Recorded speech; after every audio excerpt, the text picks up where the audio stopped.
So, hello student, this is Abhinav Chaube from Grace Mission School. Today we are going to start class 8, chapter number 5, subject social study. Chapter name is Our National Goals.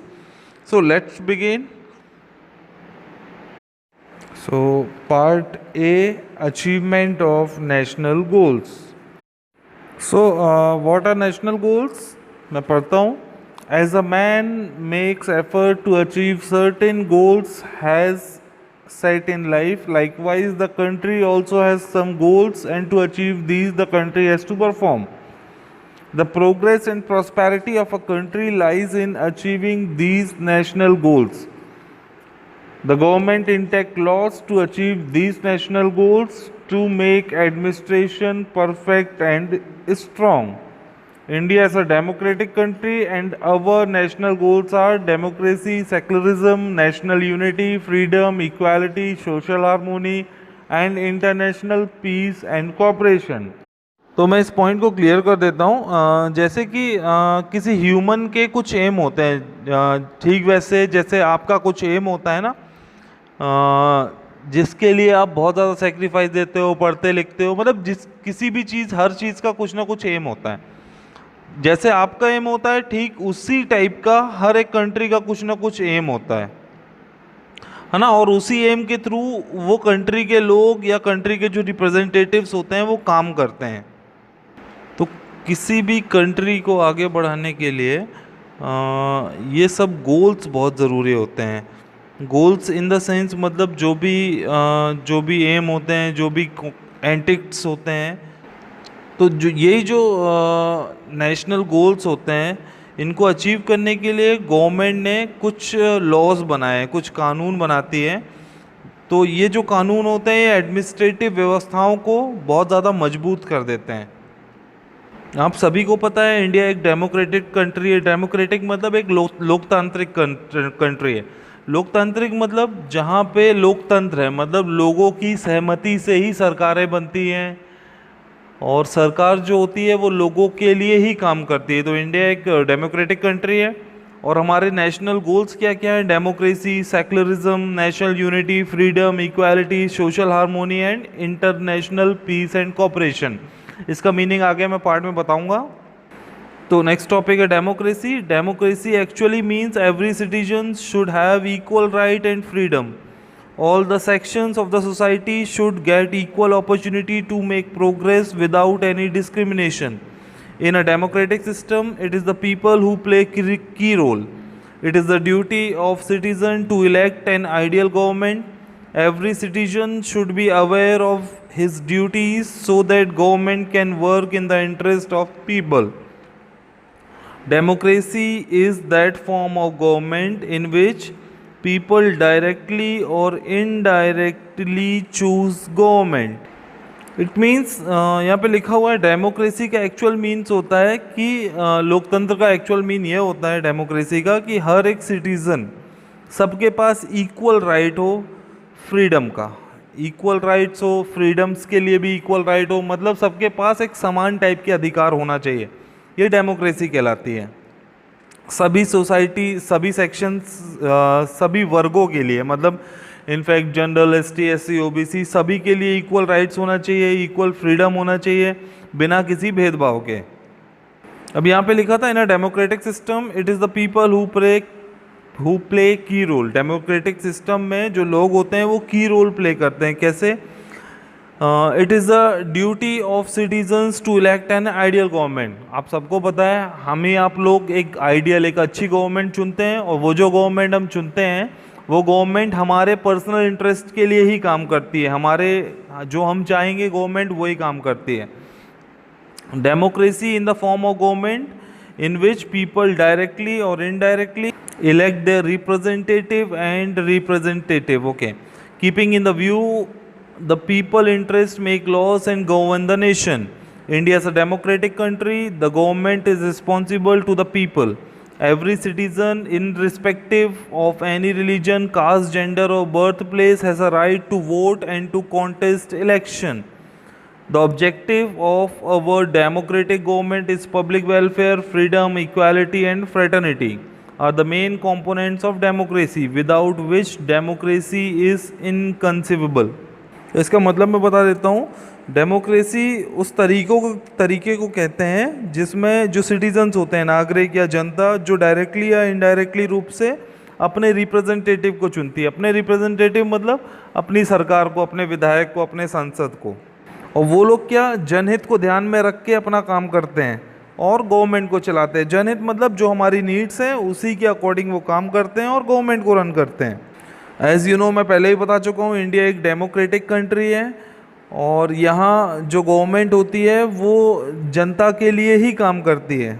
यहाँ का हर एक citizen, चाहे वो किसी भी धर्म, जाति, mail हो, फीमेल हो, कहीं का भी हो, उसको वोट देने और चुनाव में कॉन्टेस्ट लेने, भाग लेने का प्रॉपर अधिकार होता है।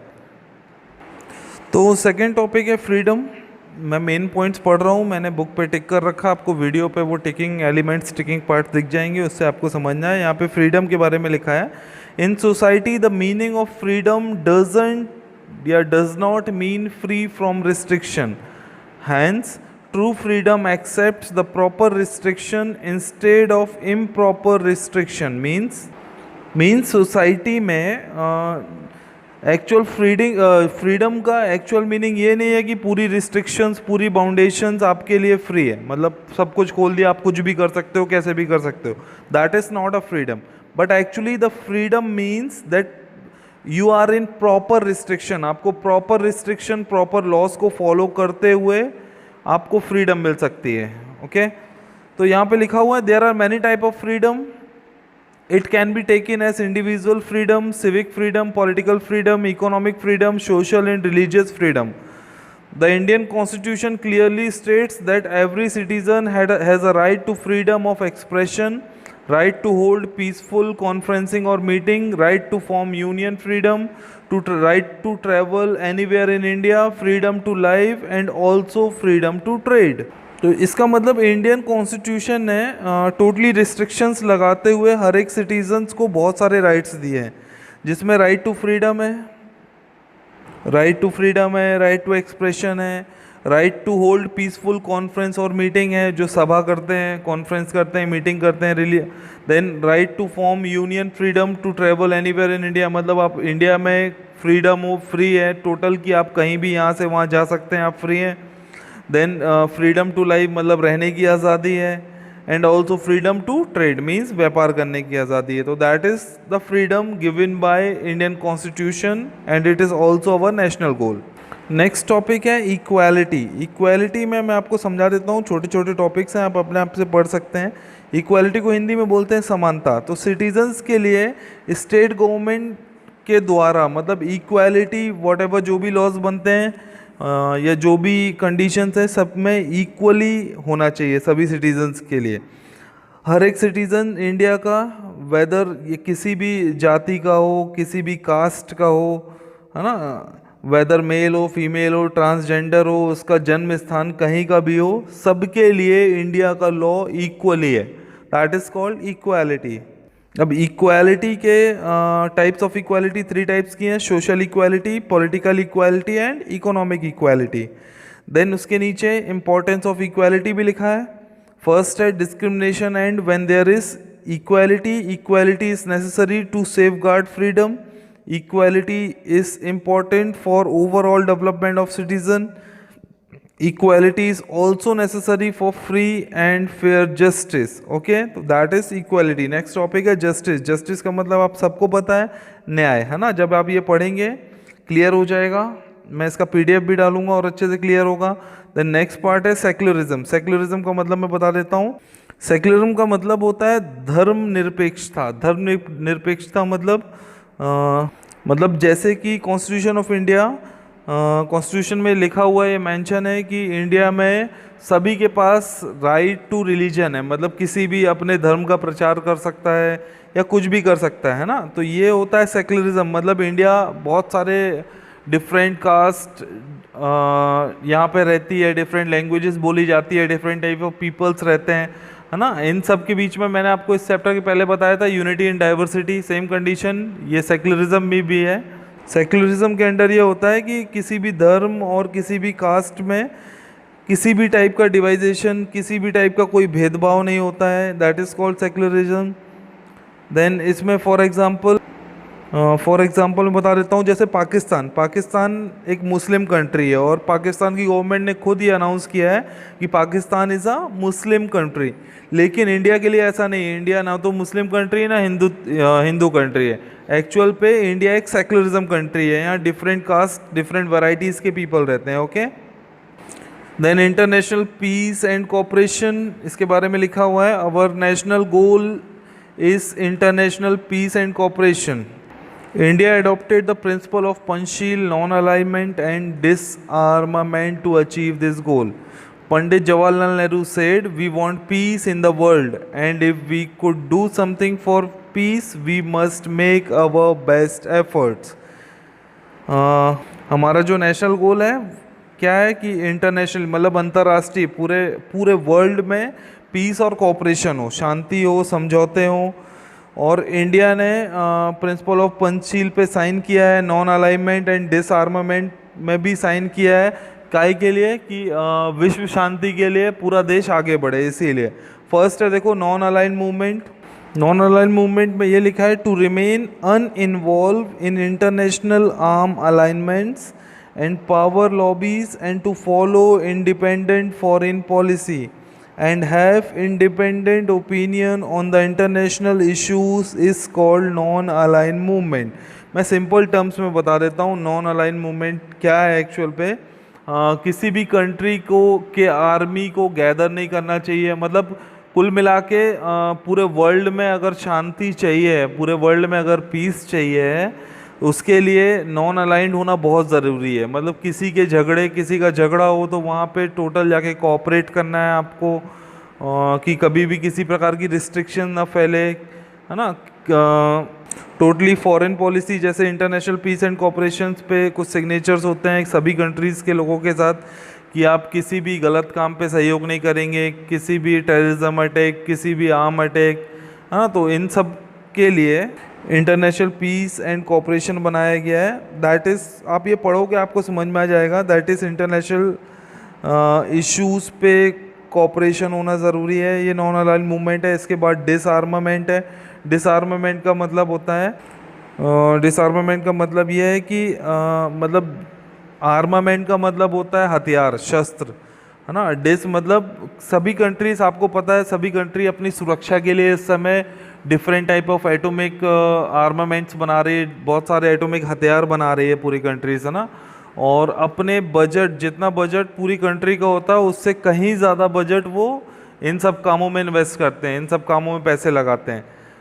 तो एक कोऑपरेशन हुआ, एक समझौता हुआ सभी कंट्रीज़ के लोगों के बीच में कि आपको ज़्यादा आर्म्स नहीं बनाने हैं। अगर आप ज़्यादा आर्म्स बनाओगे, ज़्यादा हथियार अगर किसी कंट्री के पास रहेंगे तो वो कंट्री दूसरे कंट्री पर अटैक करेगी, है ना। तो इसके लिए क्या होगा, जो पीस होगी, जो शांति होगी उस कंट्री की, तो उस कंट्री की पीस ख़त्म हो जाएगी और बहुत ज़्यादा प्रॉब्लम क्रिएट हो जाएगी। तो डिसआर्मामेंट से सिर्फ इतना ही पढ़ना है, मैंने टिक कर रखा है, आपको पेज पे दिखेगा।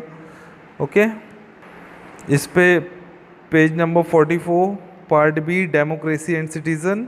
तो part B democracy and citizen, democracy मैं आपको बता चुका हूँ, लोकतंत्र, है ना। और सिटीज़न आप सबको पता है, जो नॉर्मल ह्यूमन बींग्स होते हैं किसी भी कंट्री के, वो उसके सिटीजन्स कहलाते हैं। Democracy and citizens, page number 44 आपको अपने आप से पढ़ना है ना, बहुत ईजी है। Democracy and citizens, then adult franchise, then page number 45 पे वोटिंग और उसके importance. The most important same page पे फंडामेंटल राइट्स, जो नीचे फंडामेंटल राइट लिखे हुए हैं मैं टिक करके आपको वीडियो पे डाल दूंगा, ये आपको पढ़ना है। Then page number 46 human rights पूरा पढ़ना है। Then spheres of human rights पढ़ना है। Then page number 47 human rights आपको पता है ना, मानव अधिकार, वही कंडीशन है। पेज नंबर 47 पे the Madhya Pradesh human right commission, way to send complaints to commission, success of democracy पढ़ना है। लिटरेट सिटीजन पढ़ना है। पेज नंबर 48 में पॉलिटिकल अवेयरनेस पढ़ना है। लिबर्टी ऑफ पीस पढ़ना है। सोशल एंड इकोनॉमी इक्वालिटी पढ़ना है ना। ये आप एक बार पढ़ लो, क्लियर होगा, कोई कन्फ्यूज़न होगा मुझे आप LMS पे अपडेट कर सकते हो कि मुझसे ये नहीं बन रहा, मुझे ये समझा दीजिए, मैं आपको बता दूंगा। देन मुझे व्हाट्सएप पे भी आप क्वेश्चन डाल सकते हो कि मुझे ये पार्ट समझ में नहीं आया, मैं उसका कुछ ना कुछ बना के आपको भेज दूंगा कि आपको समझ में आए। देन इसके जो मल्टीपल चॉइस क्वेश्चंस हैं, फिलिंग द ब्लैंक्स हैं, very short answer, long answer, ये मैं आपको PDF में डाल दूंगा। Okay, so be prepare and note it down on your copies. Thank you.